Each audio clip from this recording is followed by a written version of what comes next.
Hi guys, I want to just shoot a little video how to make your own mask.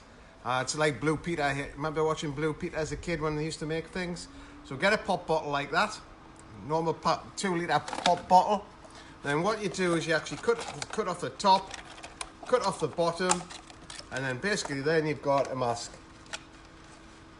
Which you can actually take that off for a second, but it's easier to talk without it on.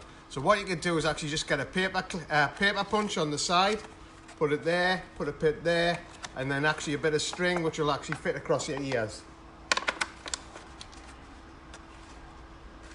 So if you see the nurses are all short of these masks in the hospitals, if they're looking for a simple idea how to do that, I'm sure everybody's got lots of different pop bottles lying around the house that can actually use that. So if you think that's a good idea, give it a like. If you got any comments, if you watched Blue Peter as a kid when he used to make things, put what you used to make in the comments as well.